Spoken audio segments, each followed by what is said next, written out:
Hey everyone, Mr. Happy here, and in this video, I'm going to be sharing with you my thoughts on the Viper job, which was just added to Final Fantasy XIV in its latest expansion, Dawntrail.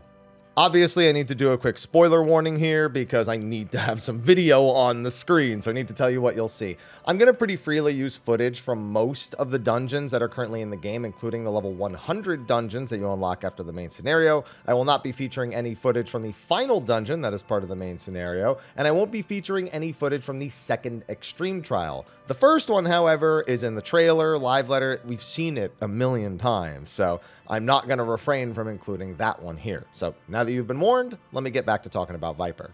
Let me be clear, this is far from the first time I've talked about the Viper job. I talked about it when it was first unveiled at Fan Festival, saying that it looked kind of cool, but I needed to know more. Then when we got more details in a live letter and got to see a live gameplay feature, I said that I felt the job lacked a strong identity, just had two swords that combine and attacks fast. The media tour reinforced those feelings, but I had limited playtime, so I didn't really want to buckle down on how I felt about it all too much. You know, I had to do so many things there that 10 to 15 minutes on the job was certainly not going to give me an educated enough perspective to actually have definitive thoughts. However, now with Dawntrail launched, I have played it on the live servers, and in fact, it was the first job that I leveled to 100. Yeah, on day one, I took it all the way from 80 to 100 and even did some extreme content on that Friday. It was a busy early access, let me tell you. And I went guideless too. People had already been crunching numbers and figuring out rotations even before the game had gone live. Obviously, with numerical changes, things would change as well, but I wanted to see how the job would feel when you simply intuit the abilities and the rotation, which fortunately is quite straightforward to at least play on an acceptable level. Optimization such as prepping combos before going into buffs and the efficacy of Uncoiled Fury, which is very optimal by the way to use, I left until after I had started leveling other jobs, so I wouldn't just be thinking about min-maxing it the whole time. I was trying to just get a feel for it.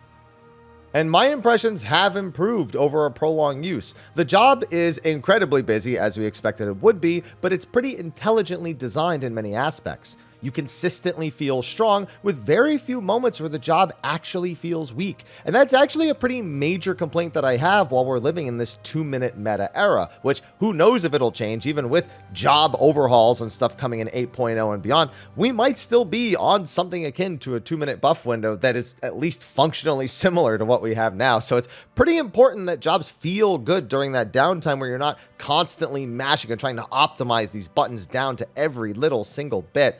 That busyness of the job really makes it feel like you're not really ever exiting your point of power. If anything, it was the other way around, where the job just kind of feels like it's always on, that the only thing that's really informing you that you're in a 2-minute buff window is a single ability that you have that gives you access to reawaken, and knowing that the rest of your team is pressing their buffs around that time. So it kind of always feels like you're just going on the job, which can make really dull moments and easier content a little more exciting. But that may have kind of the opposite effect as time goes on, where if you always feel like you're kind of in this on mode, that it could get exhausting to some players. It could kind of just get boring because it's too samey too much of the time. There's not even that real endorphin hit outside of your own pot where you feel like, oh, I'm in buffs right now. You only know that because your team is essentially giving you the buffs. Now, obviously other jobs deal with this, you know, Samurai, Black Mage, but even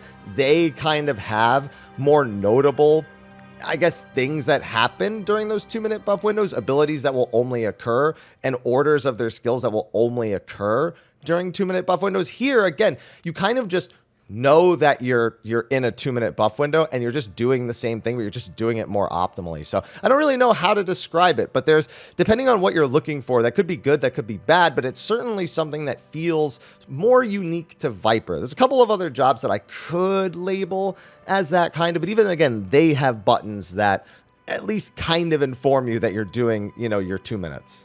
Now, to be clear, I don't think its job identity or my impressions of it have really improved. You know, when I look at the job, it still just says, has 2 swords that combine and attacks fast, does a lot of off-globals, whatever. And I suspected that was going to be the case even with longer play. But the big thing here is that it seems to be doing away with more job identity and really trying to establish itself with its gameplay identity, which, yes, does borrow from existing jobs, but the pace of this job really makes it stand out. You don't ever feel like you're playing Reaper, even if you could totally relate Reawakened into the Enshrouded window of Reaper, which just came out an expansion ago. It just doesn't really have a slow part of its rotation. I mean, the closest being your basic 1, 2, 3, and even that still has alternating positionals on every 3. Not to mention, you're still going to be doing Reawakens to make sure you don't overcap gauge. You're still going to be making sure that you use Uncoiled Fury and don't let it overcap. So it really makes the job feel more engaging for those who often get bored, even in easy content, but it is a very streamlined experience, even in easier content. I'm really excited to see how harder content will put more stress on your off-global usage, because if you miss an off-global, I know that those dotted lines are really tempting, but you're not going to want to, I'd assume in most cases, use your off global before going into your already clipped GCD because of downtime, or you're going to have to really make sure that you optimize on Uncoiled Fury on a per fight basis, because it doesn't interrupt your rotation. So wherever you are in your rotation, if you need to leave melee range, you can go into Uncoiled Fury, and as long as you have enough of them banked up, then you could go right back to what you were doing when you get back to the boss. But if you run out of melee range or something happens or you don't get to use all your off globals, you're just not going to want to go in to use the off global before continuing your DCD. And I think a lot of people are going to fight that habit because of all of the glowing dotted lines. Now, when we are talking about 100% uptime, the off global frequency is also very intelligently done. Almost all of your off global spam phases, they leave enough time for an extra off global, which is vital for using things like Feint, Second Winds, and Bloodbaths, and we'll get to that in a second. The only exception to that is during Reawakened phases, and likely if you have high ping, then those double or triple weaving phases are probably going to cause you a little bit of issues, but more so with the feints and not with the core rotation itself. That's only in Reawakened, and I don't even think that's going to be a problem. Now, speaking about Feint, Second Wind, and Bloodbath, the job's lack of a defensive ability is, quite frankly, I understand why Dragoons have wanted one for so long. That feeling of helplessness, it's pretty foreign to me. You got to remember, I don't really play Dragoon, so I like to crack the joke of, oh, they got Life Surge or whatnot. Oh, you got Second Wind, what's the big deal? But I play like Monk, which has a ton. It has even more now.